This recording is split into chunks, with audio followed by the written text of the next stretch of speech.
Hi, and welcome to another exciting episode of the Andre The Beast Show. You know what? 2021. What is happening today with 2021? I think I'm about to commit a crime. Not just any crime, but a crime interview with Emmy award-winning reporter, WTHR's on Channel 13, Stephen Jefferson. Steve, what's up, buddy? Hey, how you doing? You know, we be doing this live, so my mind is like trying to create at the same time. I'm trying to get me an Emmy too, dog. I'm like, you say he's going to commit a crime. Gonna commit a crime. I hope it's not burglary. Right, I was going to call 262 tips. Steve, give us a little bit about you from Dayton, the poor area of Dayton. Now a major TV reporter and Emmy. I mean, so you're just not anybody. These are, what are the 4 Emmys? I got 3. Yeah. Well, I'm shooting you 4. I think you're going to get another one. I'll take it. Tell me a little bit about you and the interviewers. Let them know about how you became where you at and what drove you to Indianapolis. Well, I grew up in Dayton, Ohio. I got a lot of brothers and sisters. You know, Papa was a Rolling Stone. Wherever he laid his hat was his home. And you know, I grew up in the projects. You know, crime then wasn't what it is now, right, but it was crime. Right. You know, at some point, you know, me and my little brother, we were the last 2 left at home. You know, we would sleep on the floor because we didn't know if anybody was going to get to shooting that night and bullets would come through the apartment. But, and then the other side of that, sleeping on the floor, you had to share it with the rats and the roaches. So, you know, in high school, I got exposed to journalism and fell in love with it. Okay. And went from newspaper to radio to television and landed my dream job. When you say the poorest part of Dayton and, you know, Papa was a Rolling Stone, were there any mentors in your journey growing up? I had relatives who I looked up to. Uncle, you know, my mother's only brother, who basically kept me, you know, out of trouble as much as possible. But grew up in a projects called DeSoto Bass, which has made headlines, you know, for its crime, you know, even now. But yeah, it was a rough, tough growing up. You know, my older brothers, you know, never graduated high school, in and out of jail. But I wanted to be more, wanted to do more, and once I got exposed to journalism, I would tell people in the projects, hey, I'm going to be on TV. And they'll be like, yeah, you're going to be on TV like the rest of us in handcuffs, you know. But was very, very fortunate to have my first TV job in Dayton, Ohio. So, you know, everybody got to see the little boy in the projects, you know, as a TV reporter. So when your TV reporting job happened in Dayton, was there a reason you just didn't want to stay? Was it because of the trauma that you had growing up in Dayton? It was like, or you just knew there was a bigger market for you? Yeah, I knew there was a bigger market, and, you know, moving around is indicative of people in my career, you know, in my profession. You move from market to market, and there's a paper chase. You want that money, and you got to go get the money. Yeah. And it's an opportunity for you to live in other parts of the country and experience other communities. So it comes with the job. It comes with the job. Who was your role models growing up? You know, if you down in Dayton, and believe me, there's a lot of people I know from Dayton, and I never hear anything really motivating about Dayton, no disrespect, but who did you gravitate to? What was gravitating like growing up? And I know you remember him when I say his name. He has, earned his wings since then. But I grew up watching Daytonian Ed Bradley. Yeah. Remember Ed Bradley? Yeah. Yeah, he's from Dayton. And I grew up watching him on TV and just admired his work. And so, one day I decided, okay, well, I've done newspaper, I've done radio, I want to do TV. So I made a phone call. I started calling people at the TV stations. Mm-hmm. And one person took my call. He was a reporter at the time. His name was Dave Freeman, a white guy who was one of the best reporters in the city. And I asked him, I said, can I come and shadow you at work? And he said yes. And I was blown away. He let me shadow him. And that's when I knew, okay, I got to have this job. I got to do this job. What does shadowing mean? So for the viewers, like what exactly does that entail? So I met him that morning, when he started his work day, watched him, go out and put together a story for the 5 o'clock news and get it ready to go on the air, write it, send it off for editing, and then go live and present it to, on the 5 o'clock news.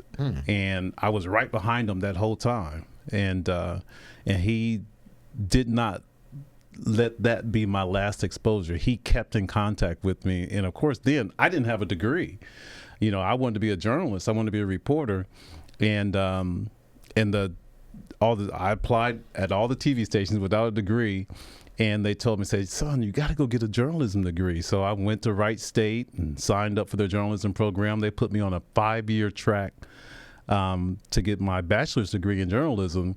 I was so anxious to become a reporter. I finished that 5-year program in 3 years. Wow. I took night classes, weekend classes. Back then you could audit classes where you didn't have to actually go, but you do the work. Right.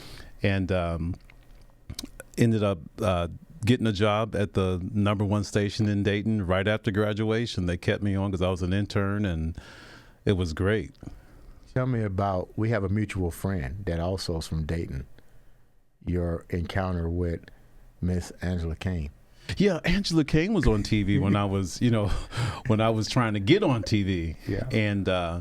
And we both went to Wright State University. And ironically, I didn't get a chance to get to know her. But then when I moved here to work for the NBC affiliate here, she was here working, and I was just at all that now our paths have come back together. Did you tell her that you guys went to the same college? Oh yeah. We knew she knew of me, but we didn't really know each other. But she's an amazing woman. You're in Indianapolis now, and you're doing a lot of things for the young men in the city. And I want to clarify something so the viewers will know. Your organization that involves mentoring does not necessarily reflect just those of African American heritage. So tell me a little bit about the mentorship that you have in these programs that you have designed for young men. Is it universal, or is it just centralized to Indiana? Well, it's in one of the programs is centralized to Indiana. The other one, there's a national campaign as well. I mentor 7th through 10th graders for the Center of Leadership Development in a program called Project Mr., which teaches males in that age group male responsibility. Mm-hmm. We talk to them everything about, getting their education, to their social responsibility, to how to deal with law enforcement, everything, and then 11th and 12th graders, I mentor those age groups in the Botillia Military Program, which is under the 100 Black Men of Indianapolis, which is under the umbrella of 100 Black Men of America. Okay. And, the goal is to, mentoring is, the basis and one of the main missions of both of those organizations, to make sure that young people, especially young Black males, are getting what they need education-wise so that they can become great members of society. Why did you decide to do an organization like that? I mean, was it because of the things that you went through growing up as an African American in Dayton that you said, I'm going to do something different so individuals don't have to walk the path I did? What's the purpose of that? You're exactly right. I mean, I knew that having a mentor helped me get where I am today. In fact, I was just texting with my mentor from Dayton, Ohio, Dave Freeman. He lives in Wichita, Texas. You still have a mentor? Yeah, I still have a mentor. Yes, sir. Yes, sir. Okay. And I knew that someone took me under their wings, and I feel it's nothing but my responsibility to do the same, because it's already a proven fact. There's study after study that mentoring works, and young people are more likely to succeed knowing someone that they can talk to, that they can touch, that they could, that they could follow. They're more likely to be successful in their endeavors for both education and life. Who are some of the mentors that that you can share that is assisting you in mentoring? Is it any famous individuals that have stepped up to the cause? Yeah, Byron Pitts with ABC News. Okay. I used to send him my stories and say, hey, critique this story, break it down, and when he became my mentor, he was so busy, but he took the time because he knew exactly what I needed as a mentor. He knew I needed a mentor like he had a mentor. Mm-hmm. So there are others across the country as well, and I have proteges that work everywhere from small markets to network.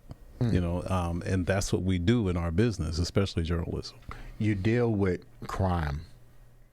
I can just imagine being a reporter and probably witnessing and seeing the stuff that you deal with what we're going through now, and you seeing this disarray every day, because this is now your job. It's not like you a food person reporter. You're actually dealing with crime and violence. What's it?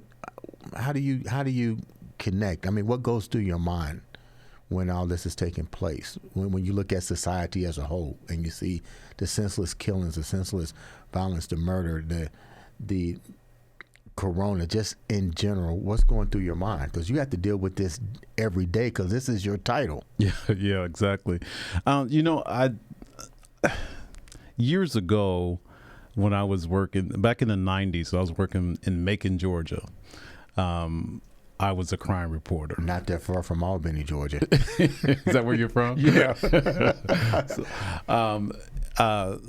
And I started covering crime and then meeting victims of crimes.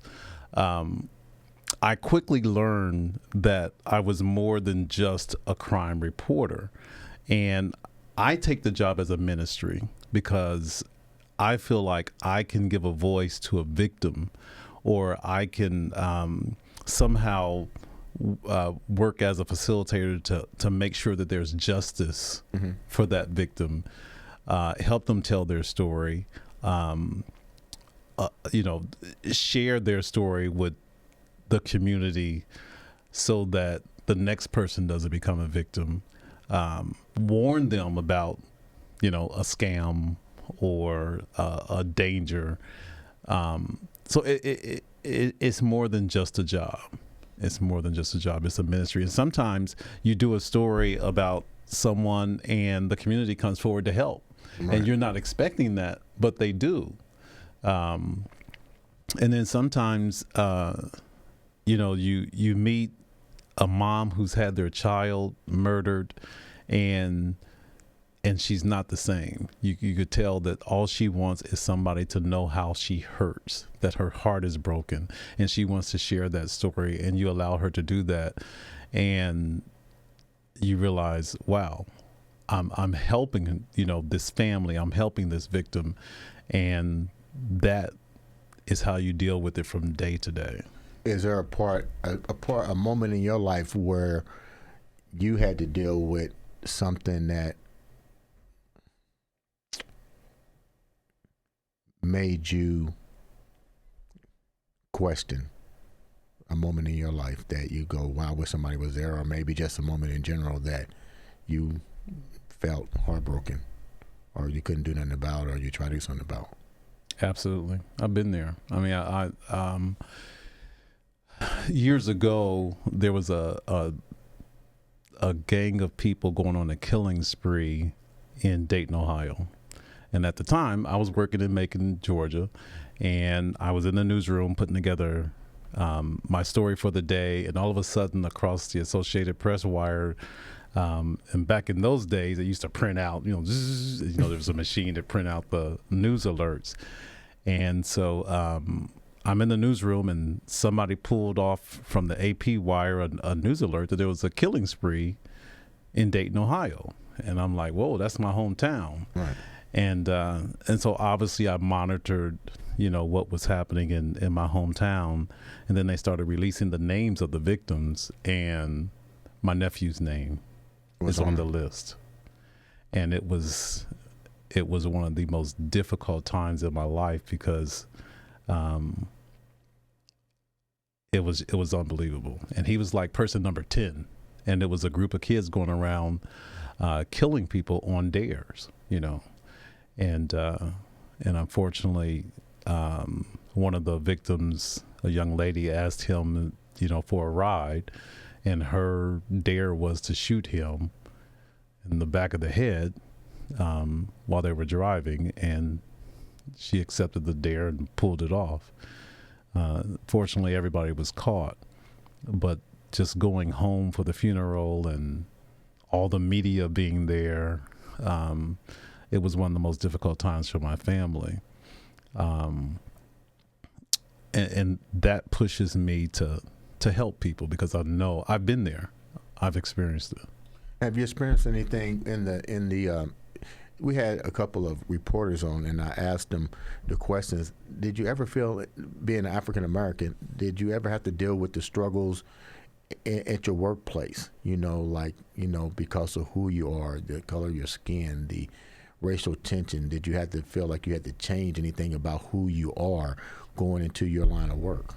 Well, I won't say that I had to change who I am, but I do consider myself an advocate for our community, because if our stories aren't told, they won't be told in many cases. Right. And I've worked all over the country. I've had some excellent jobs all over the country in different states. And sometimes I was the only black in the newsroom. And I felt obligated to make sure that our community was covered, and it was covered correctly. In our business, it's known that we can come up with the crew to cover the shooting, in the black neighborhood, but there are challenges when it comes to getting positive stuff covered in our community. Right. And that's been indicative in every station that I've worked at in my career. And I've also had to always fight to make sure that we were represented correctly. For example, if there was a suspect wanted and the police released a description, and the description was, we're looking for a black male with an afro, 200 pounds, 5'10". Yeah. I know where you're going. And so I would have to go to management and say, we can't go on there and say that because I fit the description. Yeah, you fit the description. Yeah. So, I've been successful in getting that changed. And in every community I've worked with our Black Journalists organization. I serve now for, here in Indianapolis as president for the Indianapolis Association of Black Journalists. We're an affiliate of the National Association of Black Journalists, and that's one of the things we do. We advocate for how our community is covered. Have you seen, with your mentorship, has there been an increase in minorities going into the field of journalism? Oh, absolutely. Yeah. That's one of the things that we do. We actively recruit, at the universities and colleges there. We have student chapters on basically all the campuses here in central Indiana. We that's one of our missions as well. And usually we try to match them up with a working professional to make sure that, that they are following the right steps and taking the right classes and know how to write and doing internships so that when they do break into the business that they're ready. How much of your input is put into your job? Like, do management really take heed to new ideas that might come from a minority person as to how they present the news or new ideas bringing forth? Absolutely. Contrary to what most people believe, as a journalist, I'm responsible for bringing stories to the table. Whether it's, taking a national story and localizing it, or if it's something in the community, bringing information from people that I've made, contact with. A prime example is how I met you. Yeah. Do you remember how we met? We'll get into that next. That made the news only because I went and said, I got somebody that's we'll get into that next. That's getting ready to physically challenge my ability, and it needs to be on the news. Yeah.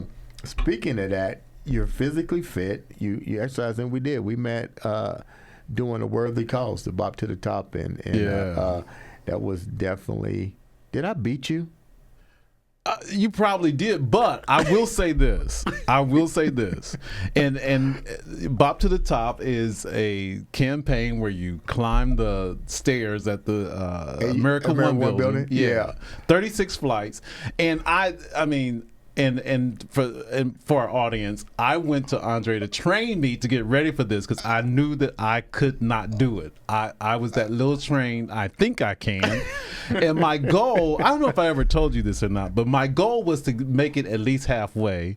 And then I was going to do it all the way next year. Really? Yeah, because I didn't think I could do it. But you got me ready. I got to give you credit. I got to show you some love. You got me ready. And so when I got to I purposely didn't look at what flight we were on when I was climbing. Yeah. And then when I finally decided to look, I was on 18 and I was still breathing. I was still upright. Yeah. And I was like, I think I'm going to make it all the way up to the 36th floor. And I did. Yeah. Yeah. But no, we had a great team. We had a great team. What was it? Station Matthews, Amara Scott, and I can't think of the other lady's name, but Neiman something. Yeah, we had a great team. I remember that.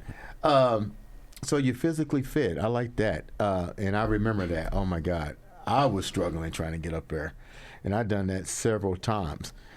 When you talk about journalism and your role in the journalism, is there maybe another part of journalism that you haven't explored that you have a passion to do and haven't quite done that yet? Yes. What is it? Podcasts. I know a guy that could help with that. It's funny you say that. Everybody goes, podcast. Okay. So why? What would you talk about on a podcast? I'm just curious. You know what? I tell you, being a crime reporter, I never thought I would meet the people that I have met. Meaning? Because crime doesn't discriminate. Oh. It doesn't. It hits every segment of the population. I had the honor to go down to go over to Minneapolis, to cover the George Floyd. And that was like the assignment of a lifetime. It was obviously after a very tragic situation. But prior to going, I had been on the telephone with a young lady who actually recorded,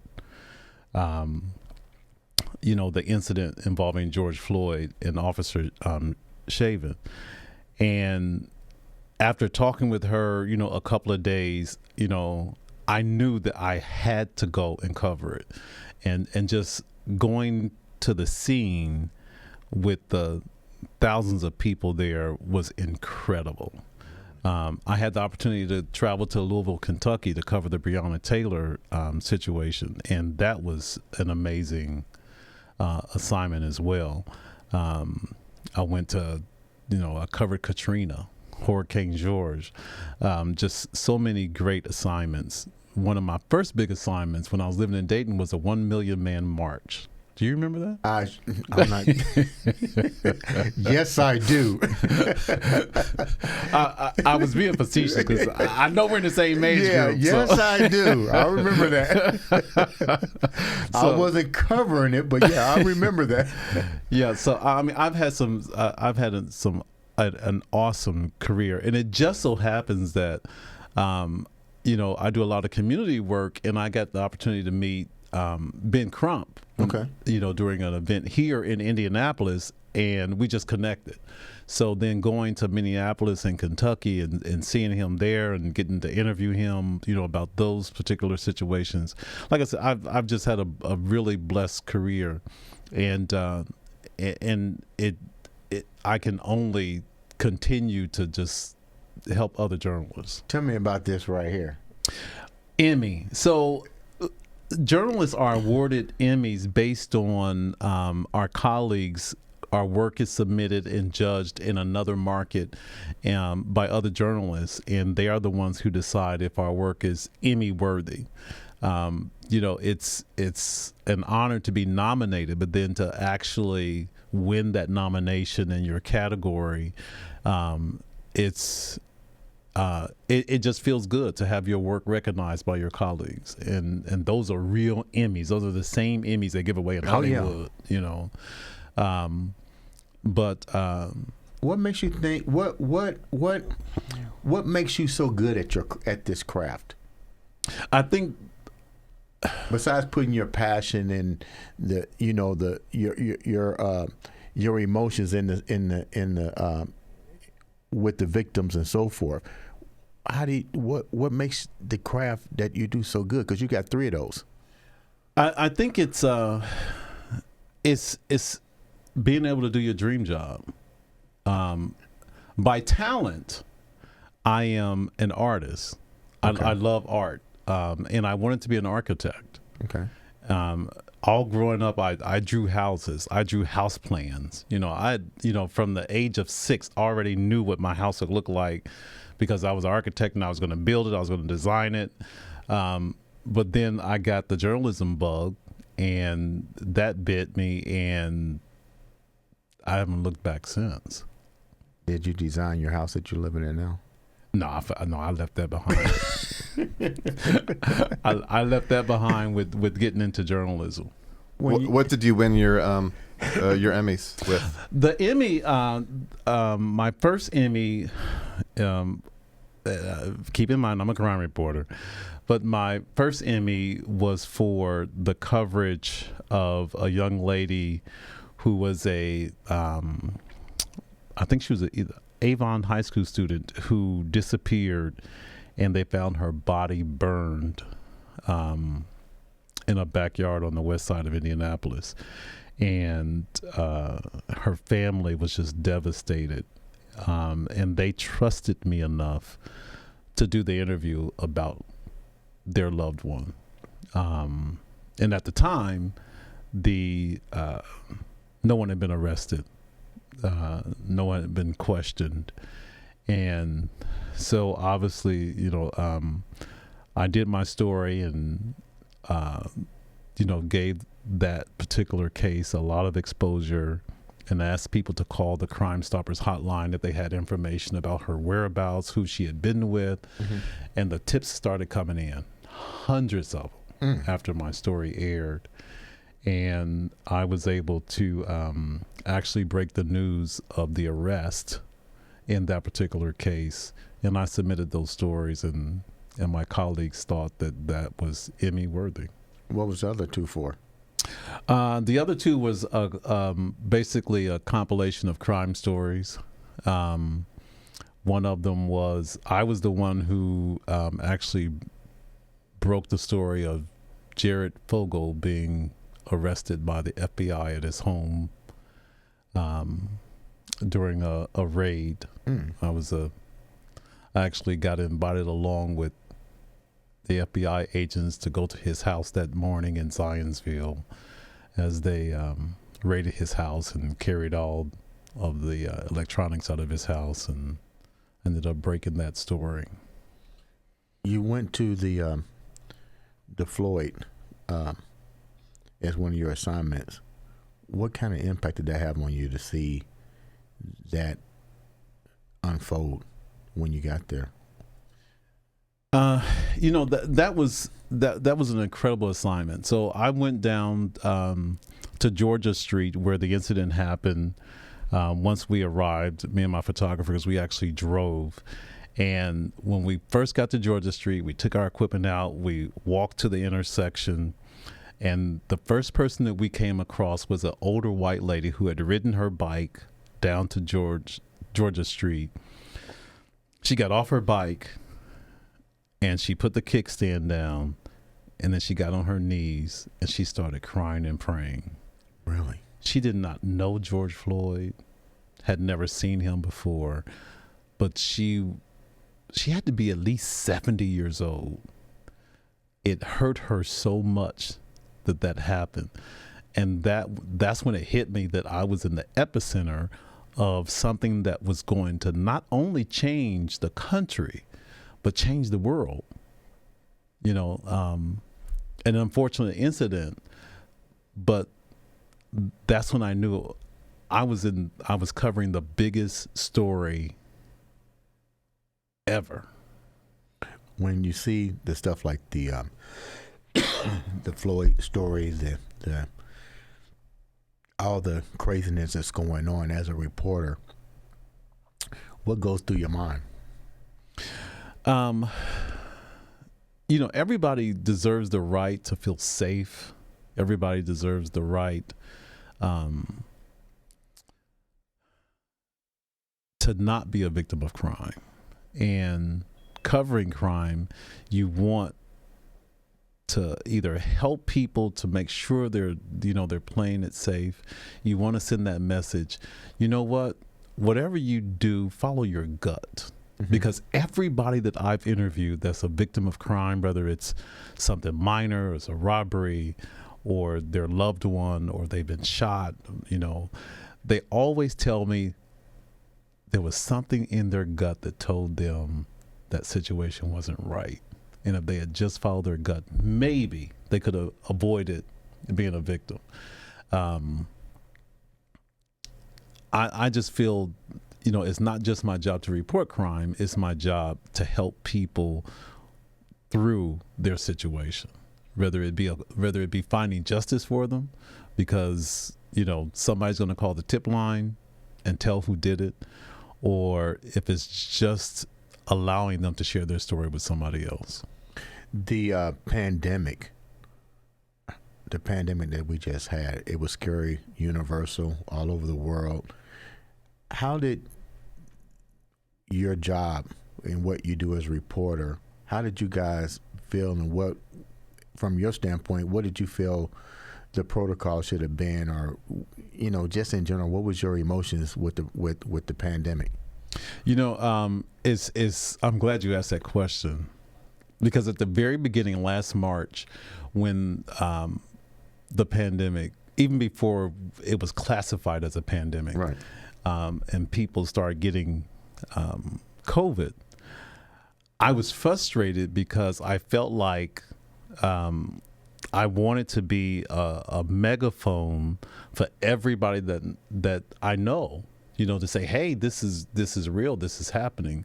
And so I sent an email to the governor. I sent an email to the mayor. I said, what do you think about shutting down the city for a week to stop this disease from spreading? Mm-hmm. And I'll be honest with you, I did not expect to hear back. Really? I did not expect to hear back, but I did. I heard back from basically both their counsels, their attorneys, and they said, hey, Steve, the mayor has your email, the governor has your email, thank you, and they're gonna talk about doing what you suggested. Mm-hmm. And that was more than what I even dreamt about as far as getting a response. It didn't happen right away. Right. But I also made it a Facebook post, and people were like, there were people for it, there were people against it. But imagine if we had last March, right, if this city had shut down and limited contact for at least a week, maybe 2, maybe we wouldn't have the hundreds of deaths that we have. Maybe the disease would have, stopped or at least slowed down tremendously. So the pandemic has had a huge impact on our industry. I've been working from home since March. I never thought that would ever happen. How does that make you feel? Because now you are working from home. You got to reinvent the way in which you work now. How does that make you feel now? It makes me feel good because I've had to adjust because I got bills. I got bills to pay. But it's been an adjustment. I've had to get creative. I've had to do other people's job to make my job work. I've had to use my cell phone sometimes to, shoot video, take pictures. I consider myself a Zoom expert. I'm not. 90% of my stories, involve doing Zoom interviews. But it's amazing how the world and our world has had to, adapt. Because if you think about it, we were still going into the building and one person caught it and spread it to everybody. Wow, you could shut down the whole television station. So since March, I have to get permission to go to the station, and I'm not allowed inside the station. I can go in the lobby to pick up my mail and equipment and stuff, but in order to keep us safe, we have a whole contingency plan to make sure that we're as safe as possible, even limiting ourselves on interviews. Right. What do you think about? Give me your take on the chaos of this. From not from a reporter standpoint, but from here, your views and how you feel about the tension, the racial tension that we've had in last year, and what would you suggest moving forward? Yeah, being able to get along, I guess, is what it's about. It's been wild. It's been wild as a black man. It's been wild. What do you mean as a black man has been wild? It's been an experience. When I was a young journalist, I left Ohio and went to work in Macon, Georgia. Went from the north to the south, and it was an eye-opener. Been there, done that. Yeah. And so my for example, back in the 90s, my first big story in Macon, Georgia, that made national news was it was a small town right outside of Macon. They had a big football game. The black football team won. Everybody went to McDonald's. The white McDonald's manager had never seen that many black people before, and in his restaurant, he called the police. The police came and said, "Hey, if you're not buying anything, this is like 300 black kids. If you're not buying anything, you got to leave." But everybody was hungry, right. So everybody was buying, so nobody left. They still weren't comfortable with that, so then they called the fire department. And so they called the fire department. The fire chief ordered everyone to leave, but they were still eating. And so since they wouldn't leave, they took out the hoses and started spraying everybody. And my mother called. She's like, "You need to pack your stuff up, get back up here to Ohio." I said, "Mom, I can't come back." I said, "If I'm not here to tell this story, who's going to tell it? Right. If I'm not here to fight for justice for these 300 kids who just got fire hoses turned on them in 1991, there's a problem. There's a problem, yeah. So I knew, even as a very young journalist, that I had to stay in the fight, and in some cases in 2021 that hasn't changed. Why do you think this is still going on from a news standpoint? Why do you think this tension, this senseless act that happened and believe me, that's not an isolated incident. Why do you think it's still happening? I think people aren't comfortable with letting people be who they are. I think we still have some people who actually fear losing their position. Okay. And that should not be the case. I've always said, I don't want people to treat me differently. I don't want people to treat me special. I don't want people to make exceptions for me. Just be fair. Just give me a fair opportunity. That's all I want. And unfortunately, you have people who aren't willing to do that, who aren't willing to treat people fairly. What was one of the biggest obstacles that you had to overcome in your journey? As a journalist, or yes, in general? Well, let's do both, as a journalist and as a man. Well, as a journalist, I think it was just being treated fairly and given the opportunity like any other journalist, like my white counterparts. At one point I was working in Portland, Oregon, and I had news managers who didn't consider me as a young black man as intelligent or as smart as my white counterparts. And they treated me differently.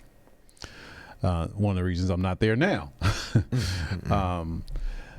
And as a black man, I think it's different when you grow up as a journalist in your community, because you're not seen as a regular black person. And I'm sure you've experienced that. Yes.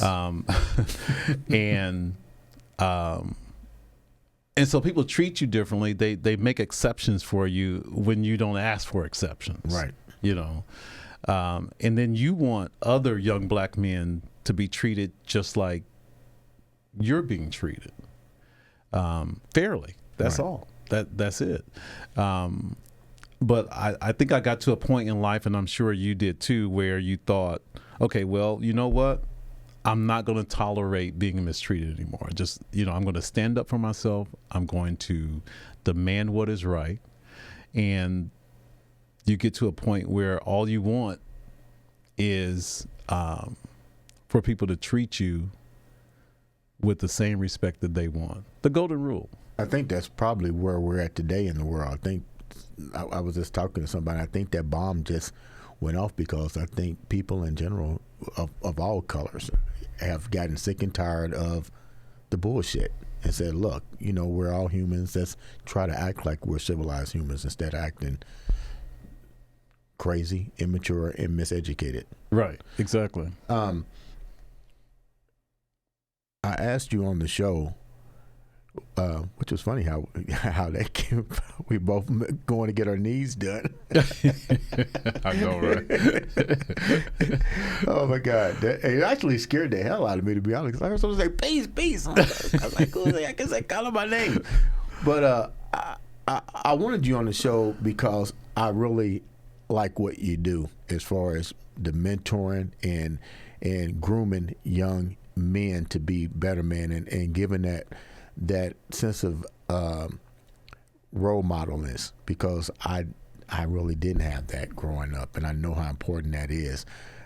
What do you need from us as men to help you continue your quest to mentor people? What, is there something that I can do or that the viewers can do? They can reach out to you to help you in your quest. Yeah, absolutely. Well, for one, I think it behooves all of us, no matter who you are, if you're no matter what your race or your gender is that everybody should be mentoring somebody.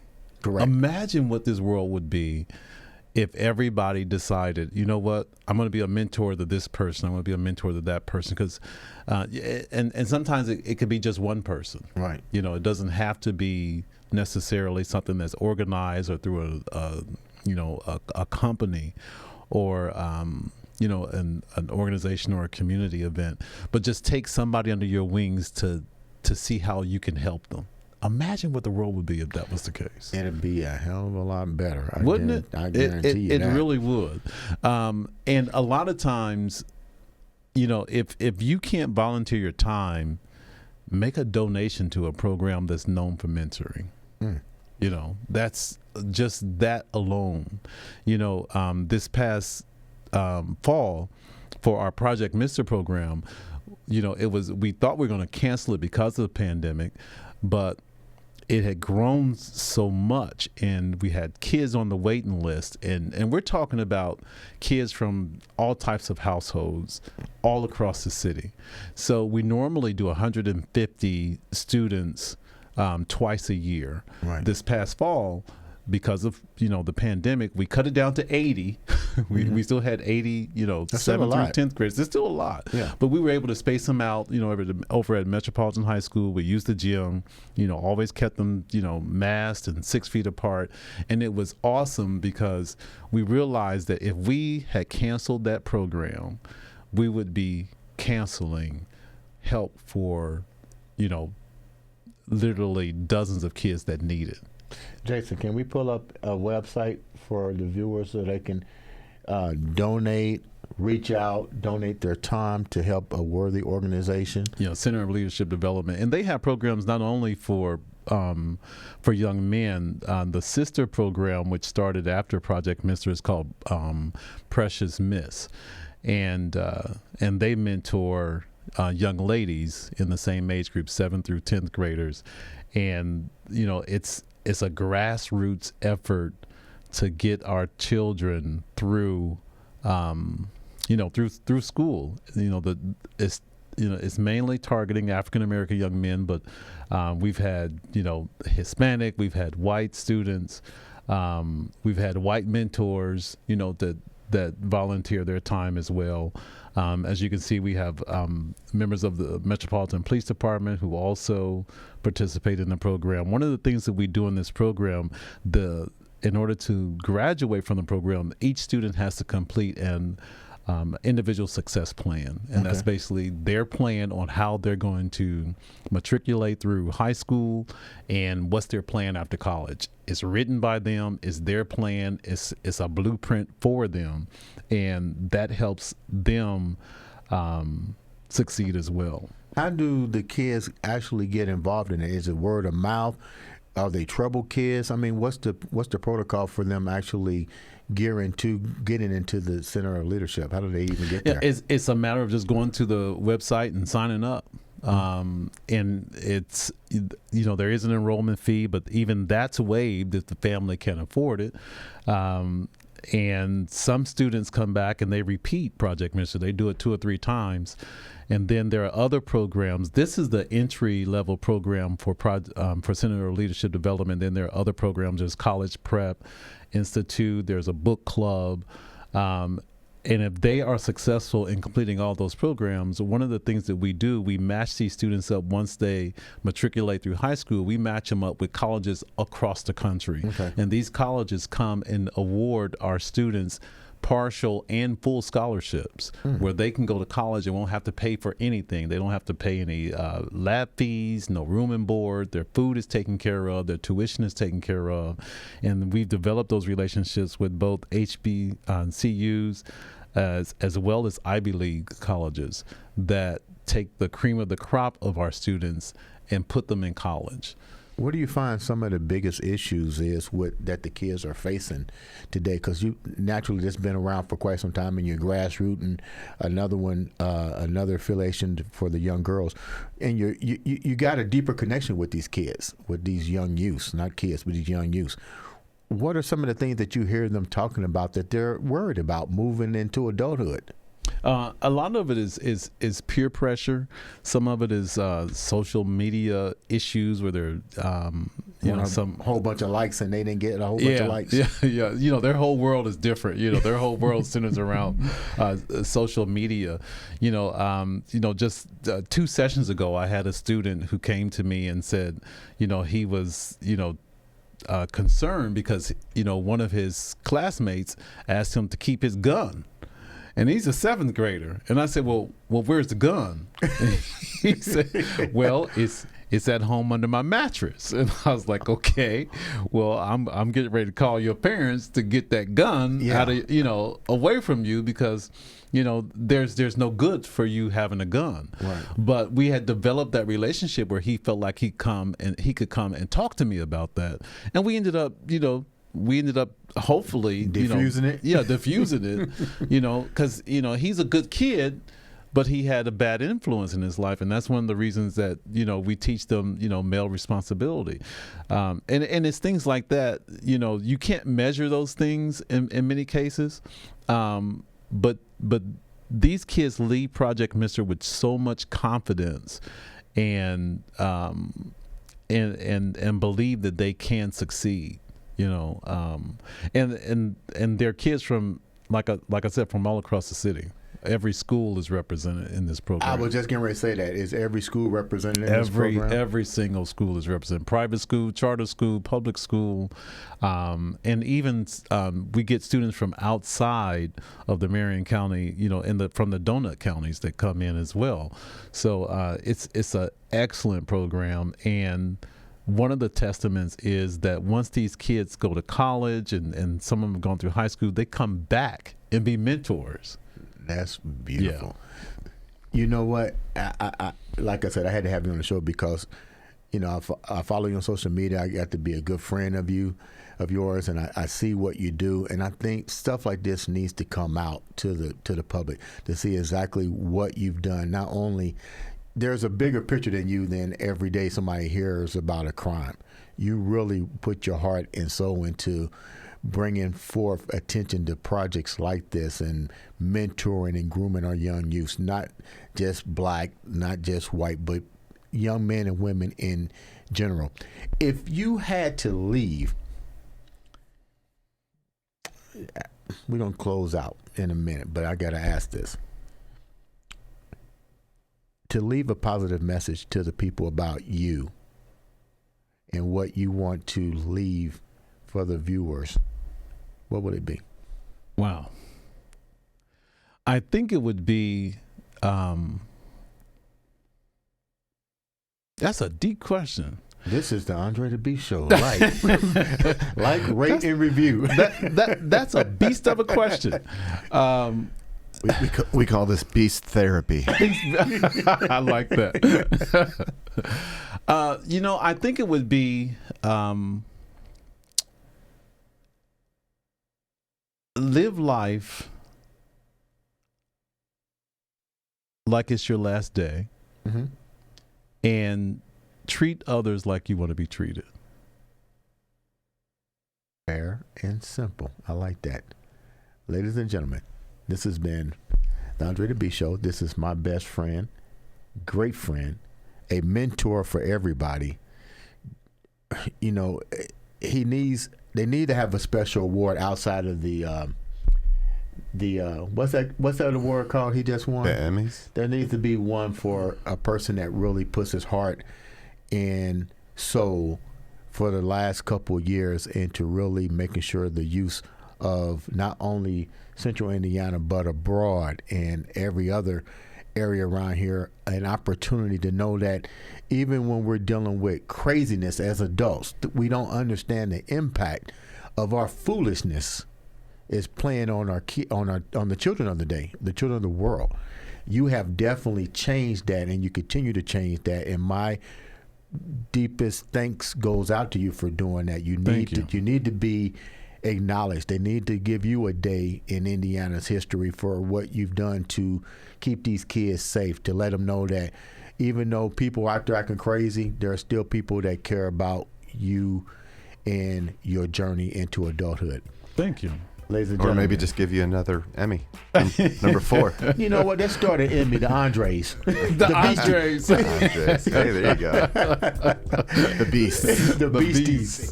Beasties. Hey. Ladies and gentlemen, this has been Mr. Steve Jefferson. I'm Andre Crayton, and this has been the Andre The Beast Show.